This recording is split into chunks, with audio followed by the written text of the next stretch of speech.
हाँ सर, तो मेरे ना जब लास्ट टाइम आपने, मेरे को याद है एक पॉडकास्ट में कहा था कि यार ऐसा क्यों होता है कि जितने भी ये यूएफओ के एक्सपीरियंस हैं ये अमेरिका साइड में ही हो रहे हैं, इंडिया में कम देखने क्यों को हाँ मिलता ऐसी है। क्यों बातें नहीं हो रही। तो ये मेरे को ना अटक गई थी ये बात, मतलब बात तो सही है। तो मैंने फिर थोड़ा रिसर्च उस पर शुरू किया है ना। मैं आपको बताऊँ, आप शॉक्ड हो जाओगे, यू विल बी शॉक्ड कि इतने इंसिडेंट्स हो चुके हैं हमारी कंट्री में सिर्फ लैक ऑफ नॉलेज की वजह से, लैक ऑफ इंटरेस्ट की वजह से वो ना रिपोर्ट नहीं होते। अच्छा। तो मैं जब फिगर आउट कर रहा था एक के बाद एक के बाद एक, मैं शॉक था, मतलब ये सच भी है कि नहीं। अब अगर एक कंट्री का सबसे सेफेस्ट जोन माना जाए, सबसे सेफेस्ट, वो होता है उसके प्रेसिडेंट या प्राइम मिनिस्टर का घर। एग्रीड, बराबर, एक देश का जो सबसे टॉप मोस्ट है। अब मैं आपसे कहूँ कि हम यूएफओ की बात कर रहे हैं भाई, पीएम हाउस के ऊपर 7 जून 2018 में यूएफओ स्पॉट हुआ था। क्या और बात ये कर रहे मैं हो? जी, और ये मैं बना नहीं रहा हूँ, ये न्यूज़ में फ्लैश हो चुका है। जिनको क्रॉस वेरीफाई करना है कर सकते हैं। मैं थोड़ा सा एक्सप्लेन करता हूँ हुआ क्या था। कहते हैं इवनिंग टाइम में वहाँ पे एक जो सिक्योरिटी गार्ड था वो वीआईपी एरिया में बाहर खड़ा था। उसकी नज़र सडनली ऊपर पड़ती है, वो देखता है कुछ एक ऑब्जेक्ट है जो घूम रहा है एक अलग से पैटर्न में पीएम हाउस के ऊपर। तो सबसे पहले तो थ्रेट कि ये क्या है, राइट, प्राइम मिनिस्टर के घर के ऊपर कैसे कुछ आ गया। वो इमीडिएटली कॉल करता है एसपीजी, जो उनकी स्पेशल सिक्योरिटी है पीएम की, पुलिस को और एटीएस को, एटीसी को, सॉरी, एयर ट्रैफिक कंट्रोल, कि भाई ये क्या उड़ रहा है। अब एटीसी उनको जवाब देते हैं हमारे रडार में कुछ नहीं है सर, ये हमने डिटेक्ट नहीं किया है। पुलिस तुरंत एक्शन लेती है, वो लोग निकलते हैं और जो कमांडोज होते हैं वो भी वहाँ पहुँचते हैं। विद इन फ्यू सेकेंड्स उसके रिपोर्ट करने के वो चीज़ गायब हो जाती है। ठीक है, तो शुरू में डाउट होता है लोगों को कि ड्रोन हो सकता है ये वो, बट ये कंफर्म किया जाता है कि भाई ये चीज़ ना किसी ने आते हुए देखी। 2-2.5 किलोमीटर तक नो फ्लाई जोन होता है पीएम हाउस, हाँ, मतलब फ्लाइट तक भी नहीं जाती नहीं ऊपर से, हेलीकॉप्टर हाँ। कुछ नहीं जाते। तो ये वेरीफाई हुआ कि किसी ने भी किसी भी डायरेक्शन से ना तो आते हुए देखा इसको, ना जाते हुए देखा। चलो आते हुए मिस हो सकता है, लेकिन जब एक बंदा देखा है वो बोलता है ये गायब हो गया। पुलिस आई है, ये सब हुआ, बट किसी को पता नहीं है। इसकी न्यूज़ आती है 15 जून को। अब आप बोलो ऐसा कुछ होता है, ये इंसिडेंट है 7 जून का। तो ये ऐसे तो हमारे यहाँ तो विद इन सेकेंड्स आग लग जाती है ना, ऐसे फैल जाता है न्यूज़ में, नहीं तो वायरल हो जाएगा इस पर, इंटरनेट पे। कुछ नहीं होता है क्योंकि इस बात को वो लोग दबा लेते हैं। लेकिन शायद पुलिस के अंदर से किसी ने वो लीक कर दी मीडिया पे, और न्यूज़ छपनी शुरू हो जाती है, पीएम घर के ऊपर देखा गया यूएफओ। वो आप अच्छा, एग्जैक्टली यही बोल यही है, आप गूगल कर लो यूएफओ अब उसकी footage पीएम है मोदी। कुछ? फुटेज नहीं, फुटेज नहीं है Footage उसकी, है? फुटेज नहीं है उसकी, बिकॉज आप उनके घर के अंदर शूट नहीं कर सकते ना। अभी जो कमांडोज भी, वो जो सिक्योरिटी वाले भी होते हैं, they don't record, they are not allowed to use अपने फोन्स और वो सब अंदर, अलग एक प्रोटोकॉल होता है घर के अंदर का। तो अब जब ये बात मीडिया में आ गई, न्यूज़ चैनल में चालू हो गया, तो पुलिस को जवाब देना पड़ा। पुलिस से पूछा गया, पुलिस चाहती तो डिनाई कर सकती थी, लेकिन आप देख लेना ये ऑफिशियल रिपोर्ट्स में, न्यूज़पेपर्स में छपा, न्यूज़ चैनल्स में आया। पुलिस ने बोला यस, कुछ अनआइडेंटिफाइड स्पॉट किया गया, नॉट अ ड्रोन। थ्रेट अगर थी भी तो अब नहीं है, हमने देखा अब वहां कुछ नहीं है, और इससे ज़्यादा मैं आपको नहीं बता सकता बिकॉज ऑफ सिक्योरिटी रीजंस। ये एक सिंपल सा उन्होंने वन लाइनर, जो प्रेस रिलीज होता है ना, यही सब मीडिया हाउसेस ने चलाया है, एंड उसके वेरी नेक्स्ट डे से वो न्यूज़ भी ख़त्म है। अब वो न्यूज़ ख़त्म होने का रीज़न दो हो सकते हैं, एक कि डायरेक्शंस आ गए हो, बस हो गया अब भाई। सेकेंड, इंटरेस्ट ही नहीं लिया किसी ने।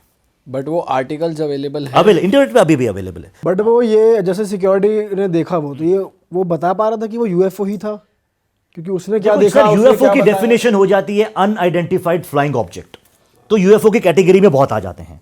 लेकिन पुलिस का बोलना कि ड्रोन नहीं था, ये अपने आप में बहुत सस्पिशियस हो जाता है, बिकॉज अभी 2023 में ड्रोन गया था एक पीएम हाउस के ऊपर, वो न्यूज़ है। हाँ, मैं सर्च कर रहा था तो सबसे ज़्यादा ये ड्रोन वाले आर्टिकल्स ही आ रहे थे। वो क्योंकि वो लेटेस्ट है और उसमें मेंशन्ड है ड्रोन है, क्योंकि जिन्होंने देखा वो माना कि ड्रोन है, बट वो चीज़ वॉज नॉट अ ड्रोन, और ज़्यादा शेयर ही नहीं किया गया, और एक दिन में न्यूज़ खत्म हो जाती है।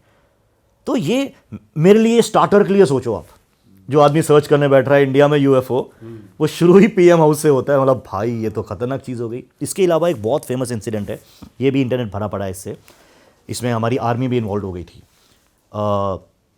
20 नवंबर 2023, 2 साल पहले, प्रिसाइसली 2 साल ऑलमोस्ट है ना, 2 साल 1 महीना, एक यूएफओ स्पॉट होता है इम्पाल एयरपोर्ट के ऊपर, ठीक है, दिन दिहाड़े, नाइट टाइम नहीं कि कोई लाइट दिख रही है। तो एटीसी में जो बैठे हैं कंट्रोलर्स, वो सडनली उन्होंने कहा कि मेरे को कुछ दिखा ब्लिंक होते हुए, रडार में सडनली कुछ आया और आ रहा है और जा रहा है, आ रहा है और जा रहा है। तो उनको लगा देख कोई फ्लाइट का ना टाइम है ना कुछ, तो बोला नहीं ये ग्लिच है। वो सोच रहा है ग्लिच है, नीचे से इंफॉर्मेशन आती है कि सामने ऊपर कुछ दिखाई दे रहा है। उनको एक वाइट ऑब्जेक्ट दिखता है, लोगों ने फ़ोन में रिकॉर्ड किया है, वो फुटेज अवेलेबल है, न्यूज़ चैनल्स में फुटेज चलाई है। एक वाइट सा बॉल है, लेकिन मोबाइल फ़ोन में बहुत ऊंचा कुछ दिख रहा है, तो ये नहीं पता चलेगा एग्जैक्टली क्या है। अब जब वो दिख गया, एयरपोर्ट शट हो गया। किसी एयरपोर्ट को शट होने के लिए थ्रेट का बहुत बड़ा होना ज़रूरी है। एंटायर बोलते जितनी भी फ्लाइट्स ही बंद कर देगी, ना इन ना आउट। और वो उधर होवर करता रहा और आ रहा है और जा रहा है। कोई ऐसी चीज़ है जो आ रही है और जा रही है। जब ये न्यूज़, क्योंकि बाजू में हमारा वहाँ पे नॉर्थ ईस्ट में एयरफोर्स का भी वो हैं, सेंटर्स हैं, क्या बोलते हैं उनको, कैंप्स नहीं, क्या बोलते हैं जहाँ पे इनकी फ्लाइट्स होती हैं यार, हाँ एयरफोर्स के बेसिस हैं, हाँ नॉर्थ ईस्ट में हमारे एयरफोर्स के बेसिस हैं। वहाँ पे रफ़ेल थे, तो 2 रफ़ेल को तुरंत स्क्रैम्बल किया और भेजा। तो आप सोचो थ्रेट का लेवल क्या था। वो रफ़ेल जाते हैं और ऑफिशियल स्टेटमेंट है मिलिट्री की कि हमें कुछ नहीं मिला उधर, कि जो भी चीज़ थी उसने आपके रफ़ेल को डॉज कर दिया ओके और गायब हो गई। उसके बाद आज तक वापस नहीं दिखी, बट दिस हैपेंड। तो ये जो मानते हैं कि नहीं भाई ये साइटिंग सिर्फ बाहर ही होती है, हाँ इंडिया एक में पार्ट भी में हमारे यहाँ होती है। अब ये न्यूज़ भी देखिए, आप सोचिए कितनी बड़ी, अगर यही सेम किसी फॉरेन कंट्री के एयरपोर्ट के उधर अराउंड होती है, फिर कहीं पीएम हाउस किसी ऑफिशियल के अराउंड होती, तो फिर भाई कितनी तगड़ी न्यूज़ आग बन लग जाती जानी है। थी। मतलब उसको ज्यादा मान लेते हैं लोग, मान भी लेते हैं और चर्चा भी होती है। यार मान लेते हैं सर, चलो पीएम वाला मान लिया कि वो तो उन्होंने दबाने की कोशिश की, कोई फुटेज नहीं आया। यहाँ तो लोगों ने आंखों से देखा है। आई वाज लाइक यार भाई चीज़ें हो रही हैं, शायद बराबर ही हो रही हैं। अगर कोई फोर्स गवर्न कर रही है तो चारों तरफ कर रही है, सिर्फ रिएक्शंस का फ़र्क है। मेरे को इसमें फिर ये लगता है कि इसमें हमारे डीएनए का बहुत बड़ा हाथ है। बिकॉज अगर आप हमारे DNA का हाथ है मतलब देखिए, हम जो भी हैं बोलते हैं हमारे डीएनए में हमारी पूरी इन्फॉर्मेशन रहती है, राइट। हम क्या हैं क्या नहीं हैं, ठीक है, हमारी सोच थॉट प्रोसेस क्या हो सकती है, ये डीएनए के पूरा। और डीएनए आया जा रहा है हमारे पूर्वजों से, वो इन्फॉर्मेशन उस पर छपती रहती है। मतलब इतनी कॉम्प्लेक्स बॉडी है ये। करेक्ट। तो अगर हमारे पूर्वज, हम हमारे ग्रंथों में बहुत जगह जिक्र है कि दूसरे ग्रहों से आए हैं देवता, सिर्फ वर्ड्स का फ़र्क है ना सर। अब पोर्टल्स आज यूज़ करते हैं हम लोग कि पोर्टल्स है, सब मानते हैं हाँ यार पोर्टल्स खुलते हैं, वहाँ से ट्रैवल हो सकता है। क्वांटम फिजिक्स वगैरह में भी इसकी बात हो रही है कि yes portals are possible, worm holes are possible. तो मैं सोच रहा था यार पोर्टल्स अब हो रहे, तब कुछ था क्या? तो मैंने सर्च किया तो पता चला विष्णु पुराण, शिव पुराण, ये सब 2-2, 3-3 हज़ार साल पुरानी किताबें हैं, डॉक्यूमेंटेड है, उनमें मेंशन्ड है। अब जैसे विष्णु पुराण के if I am not wrong 4थे स्कंद में एक वर्ड है दिव्य द्वार, उसमें डिस्क्राइब किया गया दिव्य द्वार, बोले वो दरवाज़ा खुलता है जहाँ से इंद्र आते हैं अपने रेल्म से, अपने प्लैनेट बोल दो जहाँ वो रहते हैं, या अपनी डिमेंशन से आते हैं अर्थ पे, और अब जो भी उनका काम है सिखाना या जो भी, और वापस चले जाते हैं। तो ये दिव्य द्वार एक तरीके से पोर्टल हो गया। और जिस वाहन में, वो वाहनों का जिक्र है, ऐसा नहीं है कि उससे उतरते हैं चल के कि अपने वाहन में आए, वाहन हो गया यूएफओ। तो अल्टीमेटली अगर हमारे एंसेस्टर्स के लिए ये एक बात थी जो वो जानते थे, यस यस हाँ है, आने कोई बीइंग्स हैं जो हमें सिखा के जा रहे हैं, तो हमारे अंदर कहीं ना कहीं सबकॉन्शियसली डीएनए के थ्रू टेक्निकली ये इतनी बड़ी बात नहीं होगी। बट सर फिर भी एक साइड तो करेगा, अगर कोई स्पेसशिप या यूएफओ करना तो चाहिए। तो थोड़ा, अगर किसी को इस बारे में पता है, मतलब थोड़ा लिटरेसी वाली फैक्टर भी तो आएगा। किसी को पता है तो वो देखकर एक साइड तो होगा, किसी को मतलब ही नहीं पता वो चीज़ क्या, तो फिर वो ऐसे रिएक्ट नहीं करेगा। नहीं करेगा। एजुकेशन, राइट, एजुकेशन में भी कि हाँ कि यूएफओ के बारे में कुछ है नहीं। आई डोंट थिंक हमारे यहाँ इतनी मूवीज भी बनती हैं। एक ही बंदी, वो कोई मिल गया, जादू, हाँ, उसमें भी देखा जाए तो एक ही मूवी थी जो एज सच एलियन पे थी, बाकी 2 तो उसकी पावर्स पे है। वो भी उल्टी इंसान से धूप ही मांग रहा होता है इंसान से ही मांग रहा है, खुद कुछ नहीं दे के जा रहा, बस वो दे तो गया ऋतिक भाई को पूरी तगड़ी दे दी, कुछ दी तो है इतनी तगड़ी पावर। बेचारे के पीछे कुत्ते लग गए उतरते ही। बस उसका बास्केटबॉल में कमाल का वो दिखाया उसने, शक्ति उड़ रहा ऋतिक रोशन। पर अंग्रेज भी एलियन के ऊपर वैसे तो बहुत तगड़ी तगड़ी वेब सीरीज और ये सब बनाते हैं, वो एक्सप्लोर करते हैं अच्छे से। ईटी मूवी देख लो, बड़ी पुरानी है भाई लेकिन एक आज मूवी है मार्वल्स की एटर्नल्स, उसमें प्रॉपर दिखाया गया है कि मतलब स्पेस से आते हैं, ह्यूमन रेस को सिखाते हैं सिविलाइजेशन के बारे में, फार्मिंग के बारे में, मतलब ज्ञान देते हैं उनको, मतलब प्रॉपर दिखाया है। आपने देखी है वो? मैंने देखी है, लेकिन उसका एंड क्या है? वो आपको सिखाते हैं, आपको ज्ञान देते हैं, एक सिविलाइजेशन पैदा करते हैं, क्योंकि वो चाहते हैं एक वेल एडवांस सिविलाइजेशन बने जिसमें करोड़ों लोग पनपे। हाँ, उससे क्या होता है, उससे बोलते हैं इतनी स्ट्रांग एक एनर्जी क्रिएट होती है, एक ऐसा फील क्रिएट होता है कि प्लैनेट के अंदर से उनका एक एलियन बाहर निकलता है। बोलते हैं उस प्लैनेट, उस एलियन को जिंदा होने के लिए इतने ह्यूमंस की शक्ति लगनी थी। तो वो जब उस लेवल पे पहुंच जाते हैं तो प्लैनेट आपका फट जाएगा और अंदर से एक बीइंग बाहर निकलेगा। तो ये थोड़ी सुनने में बहुत ऑड लग रहा है, लेकिन अगर आप मूवी देखो उन्होंने बहुत वेल डिफाइन किया है। मतलब ये वाला जो लॉजिक है कि सिखाया गया है हाँ human हाँ हाँ race हाँ, को, उसमें सिर्फ ये दिखा एक दिया कि उस पे पोर्टल है कोई जहां से आ सकते हैं देवता या कोई भी, तो यार वो ये दिखाया मेंशन्ड गया है यार, आप बुक्स पढ़ो, सब जगह मेंशन है। अभी रावण का बोला जाता है ना, वो पुष्पक विमान में ट्रैवल करता था। अब हम क्या, हम ऊपर ऊपर से सुन लेते हैं, लेकिन पुष्पक विमान की डिटेल्स में मेंशन्ड है कि वो इंटरस्टेलर ट्रैवल कर लेता था, स्पेस में ट्रैवल कर लेते थे, स्पीड ऑफ लाइट करते थे। तो अमेजिंग। अब रावण से मैं आपको एक और जगह ले चलता हूँ, श्रीलंका। श्रीलंका में एक जगह है दनीगला, ठीक है? आप या तो सिर्फ लिख लो एलियन माउंटेन, एलियन नाम ही एलियन माउंटेन है, वो आ जाएगा, दनीगला द एलियन माउंटेन नाम से पता। और वो आप देखोगे ना, बहुत बहुत अलग सा है वो एक हेलीपैड देखा है सबने, है ना, फ्लैट गोल। वो एक पहाड़ है जो ऊपर से एकदम स्ट्रेट है, फ्लैट और गोल है, जैसे एक हेलीपैड गोल होता है, और आसपास दूर है पहाड़, मतलब उसके आसपास इमीडिएटली कोई पहाड़ भी नहीं। तो अपने आप ऐसा एक फिगर है जो बीच में है, आसपास कुछ नहीं है। उसके बारे में जब मैंने और पढ़ा तो भाई इट वाज वेरी सरप्राइजिंग। वहाँ के लोकल्स बोलते हैं कि ये सच में एलियंस के यूएफओस का बेस है। आज भी जो उधर हाइकर्स जो हाइकिंग करने जाते हैं और जो लोकल्स हैं उधर के, वो लोग मानते हैं कि नाइट टाइम पे लाइट, रोज नहीं बट कई बार लाइट्स ऊपर मूव करती हुई दिखती हैं, और इस फिनोमिना को नाम दे दिया गया है दनीगला लाइट्स। अगर कोई दनीगला लाइट्स भी सर्च करेगा ना तो आ जाएगा, मतलब ये हो रहा है, डॉक्यूमेंटेड है। अच्छा, वो पहाड़ बहुत मिस्टीरियस है, एक तो शेप की वजह से और लोगों के कहने की वजह से कि चलो भाई इधर आते होंगे। सेकंड, वहाँ पे अब जब ऐसी चीज़ें होती है तो लोग और एक्सप्लोर करना चाहते हैं, तो पहाड़ों के अंदर गुफाएं होती हैं, रास्ते होते हैं जाने के। तो जब एक्सप्लोर किया जा रहा था कुछ साल पहले, कुछ बंदों को अंदर कार्विंग्स मिली हैं, ठीक है? और वो बोलते हैं वो carvings, I think if I am not wrong, 8 से 9 हज़ार साल पुरानी डेटेड हैं, और उन कार्विंग्स में एलियंस और यूएफओस के फिगर्स बने हुए हैं 8-9 हज़ार साल पहले।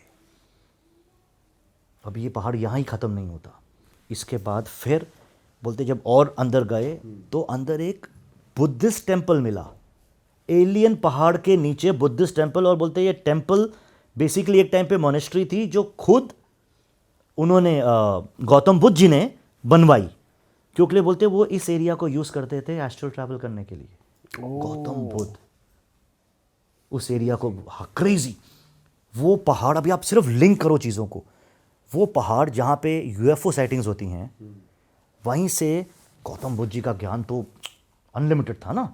अब वो भी बोलते हैं वो कुछ सालों के लिए गए, तपस्या की, है ना, and then he got enlightened. तो क्या ये पॉसिबल है, जस्ट कि अपने ध्यान लगाने के प्रोसेस के दौरान he came in touch with superior beings जिन्होंने उन्हें बहुत कुछ सिखाया, और शायद वो रेगुलर ट्रैवल करते हों दनीगला से। हो सकता है एस्ट्रल ट्रैवल अलग, बिकॉज एस्ट्रल ट्रैवल अगर एक बार बंदा कर ले तो वो बोलते हैं ब्रह्मांड के किसी भी कोने में जा सकता है, पता होना चाहिए जाना कहाँ है। ऐसे जाएगा तो हमारा अनंत ब्रह्मांड है ना, स्पेस कितना है, लेकिन अगर बोलते हैं उसको कोऑर्डिनेट्स हो एग्जैक्ट, तो पॉसिबिलिटी है। अब एक ही पहाड़ का मैंने पहले भी अपने उसमें जिक्र किया था, जहाँ जैन महावीर जी ने तपस्या की थी बहुत साल, वो भी पहाड़ के अंदर थे, वो भी बड़ा मिस्टीरियस सा पहाड़। फिर एक पहाड़ अफगानिस्तान का था जहाँ वो मिला था उनको। करेक्ट। तो अल्टीमेटली यार ये ना कनेक्शंस हैं, कुछ पहाड़, गुफा, तो शायद इनके अंदर जो पोर्टल्स हम ढूंढ रहे हैं, जिनकी बात करते हैं, वो पहाड़ों के अंदर होने के चांसेस बहुत ज़्यादा है, और हमारे जोन में ही हैं लेकिन हमें पता ही नहीं है। अब इतना बड़ा नाम गौतम बुद्ध, महावीर जी का लिंक करना और ऐसी सस्पिशियस और एस्ट्रल ट्रैवल का जिक्र होना इज़ माइंड ब्लोइंग। सही बात। तो सर आपको लगता है कि आज के टाइम में भी जैसे कहते हैं कि यूएस एलियंस के साथ काम करता है, या कोई और कंट्री एलियंस के बारे में जानती है, रशिया एलियंस के बारे में जानती है, या वॉर जो है वो एलियंस ही नहीं होने दे रहे, न्यूक्लियर कभी यूज़ नहीं होने देंगे एलियंस, तो ऐसा आप मानते हो कि आज भी वो टच में है डायरेक्ट, मतलब एज एलियंस? देखो, इससे पहले मैं एक चीज़ और आपको बताता हूँ कि इंसानों से पहले ना, आज की जो करंट सिविलाइजेशन है हमारी, इससे पहले भी धरती के ऊपर इंटेलिजेंट सिविलाइजेशंस रह चुकी हैं। इसी धरती पे या इसी धरती के ऊपर। इनफैक्ट वो धरती के कंटेक्स्ट में ही मैं सारी बात कर रहा हूँ। धरती की बताते हैं कि यहाँ पे एक सिविलाइजेशन हुआ करती थी, एटलांटिस सिविलाइजेशन। तो उस टाइम पे जैसे आज की डेट में मिडिल ईस्ट में देखते हैं ना कि यहाँ पे वो है, क्या बोलते हैं, रेगिस्तान है, ये सब चीज़ें, तो उस टाइम पे ऐसा नहीं था। उस टाइम पे पूरी धरती हरी भरी हुआ करती थी। और एटलांटिस की सिविलाइजेशन इतनी साइंटिफिक हो गई थी, इतनी एडवांस हो गई थी ना, कि उन्होंने ऐसी ऐसी चीज़ों से छेड़खानी करना शुरू कर दिया था जो कि वो कहते हैं कि हम बिल्कुल अलाउ नहीं कर सकते थे धरती के ऊपर करना। जैसे कि उन्होंने क्लोन्स बनाने शुरू कर दिए थे इंसानों के और जानवरों के, और वहीं से स्टार्ट हुई थी ये जो हम कहानियां सुनते हैं मैरमेड्स की, वेयरवॉल्फ्स की, ये वहीं से स्टार्ट हुई थी। आधे इंसान और आधे जानवर, मछली, इन सब चीज़ों की कहानियां। तो जब ये उन्होंने बताया ना, एलियंस ने, सोर्स ने बताया कि भाई एटलांटिस ने ऐसा ऐसा करना शुरू कर दिया, तो डॉर्थी ने उससे पूछा कि भाई आप तो ये कह रहे थे कि फ्री विल है इंसान की, तो एटलांटिस के लोगों ने भी अपनी फ्री विल एक्सरसाइज करी होगी, तो आपने उनको ख़त्म क्यों कर दिया? तो वो बोले कि हमने ख़त्म नहीं किया, हमने उनको तब भी ख़त्म नहीं किया, हम सिर्फ आपको बता रहे हैं कि भाई ये चीज़ें ऐसी होती हैं जिनको कि हम नहीं होने देते, लेकिन फिर भी हमने उनको कुछ नहीं किया, हमने उनको ख़त्म नहीं किया। लेकिन उसके बाद भी उन्होंने, ये तो एक स्टेज थी कि भाई उन्होंने ये सब चीज़ें करी, लेकिन उसके बाद उन्होंने और क्या करना शुरू कर दिया। उन्होंने अपनी साइंस, तो बहुत ही एडवांस साइंस थी उनकी, तो उन्होंने धरती के जगह जगह, कोने कोने में बड़े बड़े, मतलब कई कई किलोमीटर ऊंचे टावर्स लगाए एनर्जी को हार्नेस करने के लिए। और उनको ये लगता था कि हम स्पेस से एनर्जी को हार्नेस कर लेंगे और उससे हम कुछ करेंगे, अपने एक्सपेरिमेंट्स वगैरह करेंगे। लेकिन वो उस एनर्जी को कंट्रोल नहीं कर पाए। एनर्जी तो उन्होंने ले ली, लेकिन वो एनर्जी को कंट्रोल नहीं कर पाए जो उनके टावर्स थे, और वो सारी की सारी एनर्जी धरती के ऊपर गिर पड़ी, और जहां भी वो गिरी थी वहां पे वो सारा लाखों करोड़ों सालों के लिए फिर वो रेगिस्तान बन गई। आज की डेट में जहां पे रेगिस्तान है वहां पे पहले रेगिस्तान नहीं हुआ करता था। ये सब उनकी गलती थी, और तब जाके सारा वो मिट्टी में मिल गया, सारा समुद्र में एटलांटिस सिविलाइजेशन पूरी खत्म हो गई। तो वहां से खत्म हुई थी एटलांटिस की सिविलाइजेशन। और ये जो क्या बोलते हैं, पिरामिड्स की बात होती है, पिरामिड्स में वो जो बनी हुई ना सीढ़ियां टाइप, वो सारा एनर्जी को हार्नेस करने का ही तरीका होता था। वहां पे लोग खड़े होते थे टूल्स लेकर, और वहां से एनर्जी को किसी तरह से वो हार्नेस करते थे। तो ये सारे उन्होंने जवाब दिए हैं। और भी कई चीज़ें वो बताते हैं, जैसे क्रॉप सर्कल्स के बारे में मैं आपको बताऊं कि क्रॉप सर्कल्स सुना है आपने? क्रॉप सर्कल्स नहीं सुना? क्रॉप सर्कल्स क्या है कि यूके में, अमेरिका में, वहाँ पे ना खेत होते हैं कई कई किलोमीटर, 10-20 किलोमीटर तक फैले हुए। तो वहाँ पे क्या होता है, वहाँ पे क्रॉप, अब ऐसे देखने से पता नहीं चलता, लेकिन जब ऊपर से देखते हैं ना तो उनको कई बार वहाँ पे आकृतियाँ बनाई दिखती हैं। तो ये पिछले 30-40 साल से ये चल रहा है वहाँ पे कॉन्सेप्ट। तो पहले तो सबको लगा कि ये प्रैंक है, वहीं के लोकल लोग ये कर रहे हैं। तो जब डॉर्थी ने उनसे पूछा ना, तो वो ये कहते हैं कि इसमें प्रैंक भी होते हैं, लोकल लोग भी छेड़खानी करते हैं, लेकिन ऐसा नहीं है कि सारे प्रैंक्स होते हैं। तो वो उनसे पूछा कि भाई आप ये क्रॉप सर्कल्स से क्या करते हो? आप थोड़ा सा मतलब एक बार इंटरनेट के ऊपर देखना क्रॉप सर्कल्स के बारे में, वो हम फोटो भी लगा देंगे। हाँ, अलग अलग शेप्स बनी होती हैं क्रॉप्स के ऊपर। मतलब होता क्या है, जैसे खेत है, खेत में जैसे भुट्टे के खेत हैं, तो बीच बीच में दब गए भुट्टे, और वहाँ पे एक प्रॉपर शेप क्रिएट हो गई, जो कि ऐसे नहीं दिखेगी, लेकिन ऊपर से आसमान से वो दिखेगी, तो आपको प्रॉपर शेप बनी दिखाई देगी। तो जब उनसे पूछा गया कि क्रॉप सर्कल्स का क्या रेलेवेंस है, इसका क्या मतलब है, तो वो ये बताते हैं कि भाई आप लोग इंसान जिस लैंग्वेज में बात करते हो ना, ये बहुत ही पिछड़ी हुई लैंग्वेज है। हम जिस लैंग्वेज में बात करते हैं ना, हम बात करते हैं कॉन्सेप्ट्स में। तो हम क्रॉप सर्कल्स की मदद से आपको कॉन्सेप्ट्स देते हैं, ब्लूप्रिंट्स देते हैं, जो कि हो सकता है अभी आपको समझ में ना आए, लेकिन वो आपके सबकॉन्शियस माइंड में सेट हो जाते हैं। और आप इस बारे में चेक करो ना, यूट्यूब चैनल भी है जो कि उन क्रॉप सर्कल्स के ऊपर में रिसर्च करता है, और उसने सिर्फ उन क्रॉप सर्कल्स की इमेजेस के थ्रू कई तरह की टेक्नोलॉजी डेवलप कर रखी है, एनर्जी को हार्नेस करने की, पावर को हार्नेस करने की। मतलब वो डिकोड करते हैं कि वो जो वहाँ पे बन रहा है। हाँ हाँ। तो ये सब चीज़ें हैं। और तो ये तो सारा इन्हीं का था, मतलब कि बेनोवलेंट एलियंस का, अच्छे एलियंस का। इसके अलावा और भी कई थ्योरीज हैं, जैसे कि बुरे एलियंस भी चलते हैं। अब जैसे अब जब मैंने ये वीडियो डाला था ना अपने चैनल के ऊपर एलियंस के बारे में, तो सबसे ज़्यादा जो कमेंट्स आए थे वो ये थे कि भाई अगर एलियन से सब कुछ कर रहे हैं तो फिर गॉड क्या है? गॉड हम जिसको पूछते हैं वो सब कुछ क्या है? तो अगर आप चाहो तो मैं इसके बारे में थोड़ा सा अपनी ओपिनियन दे सकता हूं। दो सर, दो। लेकिन जैसे मैंने पहले बोला था कि अगर आप बहुत सेंसिटिव हैं अपने बिलीफ्स को लेकर तो बेशक मत सुनना, क्योंकि जो है वो है। अब गॉड जो है ना, देखो गॉड जिसने ये क्रिएट करी है, मतलब हम सब कुछ ही गॉड से निकले हुए हैं।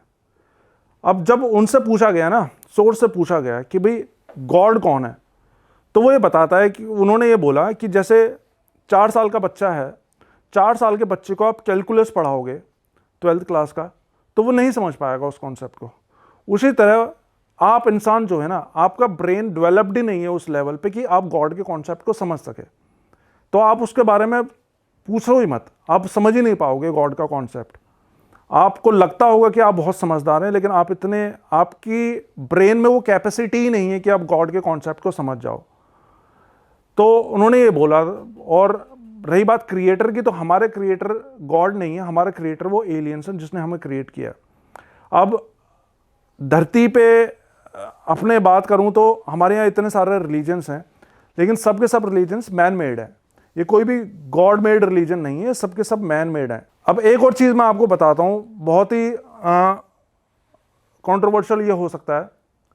मतलब गॉड से आप क्या एक्सपेक्ट करते हो कि गॉड कौन है? आपके हिसाब से गॉड कौन होता है? जो कि मुसीबत में हमारी मदद करे, हमारी प्रेयर्स को आंसर करे, है ना? वो गॉड है। अब आप एक चीज़ सोच के देखो, मान लो ये तकिया रखा हुआ है यहाँ पे, इस तकिए के आगे मैं धूप बत्ती करूँ, मोमबत्ती लगा दूँ, दिया जलाऊँ, इसकी दिन रात पूजा करूँ कि हे तकिया देवता मेरी ये मन्नत पूरी करो, मेरा ये करो, वो करो, तो क्या वो हो जाएगी? नहीं होगी ना, क्योंकि ये गॉड नहीं है। तो हम किसी भी XYZ को चीज़ को भगवान मान के, गॉड मान के पूजने लग जाएं, इसका मतलब ये नहीं है कि वो गॉड हो गया। मेरे अपने एक्सपीरियंस में हमें जो बचाते हैं मुसीबतों से और जो हमारी मन्नतें पूरी करते हैं वो हमेशा प्रेत होते हैं। ब्लैक मैजिक किसी के ऊपर होता है, उसकी काट हमेशा प्रेत करते हैं। आपको एक्सीडेंट होने वाला होता है, अचानक से 1 सेकंड इधर उधर करके आपकी जान बचाते हैं, वो हमेशा आपके प्रेत होते हैं। अब प्रेत तो ना बड़ी ब्रॉड टर्म में बोल रहा हूं। प्रेत का मतलब हर वो चीज जो कि यहां पे इंसान के रूप में पैदा हो चुकी है, हर वो चीज, ठीक है, चाहे वो कोई भी हो। ये एक तरीके से पितृ कह लो, जो घर पितृ भी प्रेत ही हो गया ना एक तरह से। मतलब प्रेत एग्जैक्ट वर्ड नहीं है, लेकिन वर्ड मतलब कहने का मतलब ये है कि जो भी इंसान की फॉर्म में, इंसान के रूप में इन धरती पे जन्म ले चुके हैं और अब नहीं है, वो सब प्रेत आप एक तरह से मान लो। पर उनका रीबर्थ हो गया हो तो मतलब बहुत सारों का रीबर्थ भी हो जाता है। नहीं, कोई आप एग्जांपल बताओगे कौन सा? जैसे नहीं, जैसे कोई था, जैसे ये भी तो पास्ट लाइफ में ले गई ना लोगों को, तो ऐसे ही कोई था जो सेम एनर्जी अब दूसरी बॉडी में भी चली जाती है।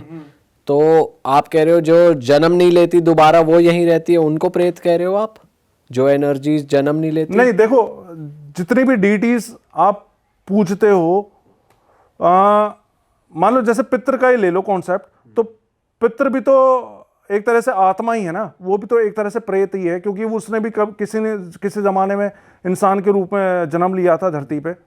तो वो आपकी हेल्प करते हैं। क्या मतलब मेरा जो पॉइंट है ना कहने का, वो ये है कि आपकी जो हेल्प करते हैं और आपकी जो मदद करते हैं, आपकी इच्छाएं पूरी जो करते हैं, वो मेरे हिसाब से हमेशा प्रेत ही करते हैं। वो ऐसा कोई गॉड उतर के नहीं आता है ऊपर से, आसमान से, जो कि आपकी मदद करता है, आपकी वो करता है।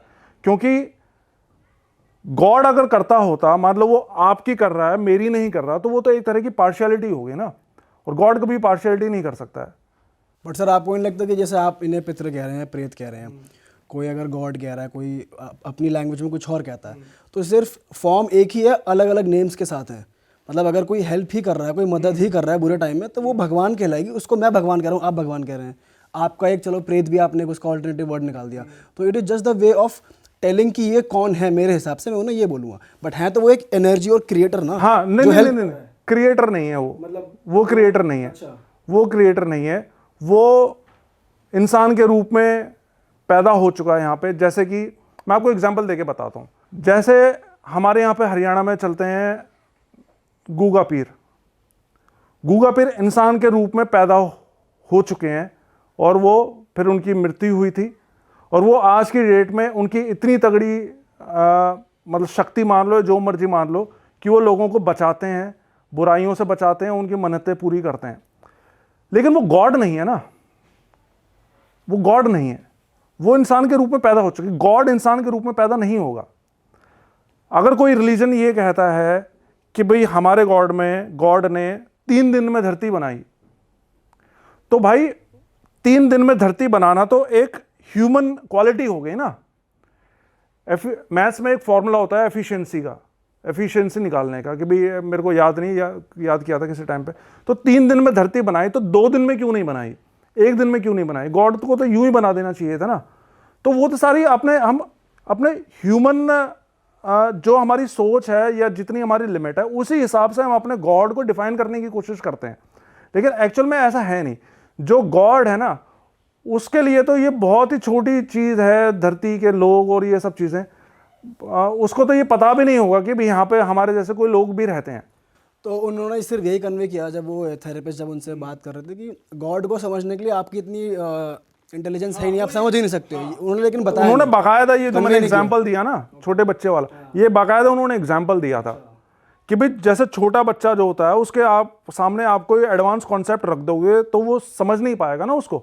उसी तरह इंसान का दिमाग उस तरह से डेवलप ही नहीं हो रखा है कि भाई आप गॉड के कॉन्सेप्ट को समझ लो। हमें लगता है कि हम बहुत समझदार हैं, इस चीज़ों को समझ लेंगे, लेकिन हम उस चीज़ को नहीं समझ सकते। तो ये है ये सारी चीज़ें।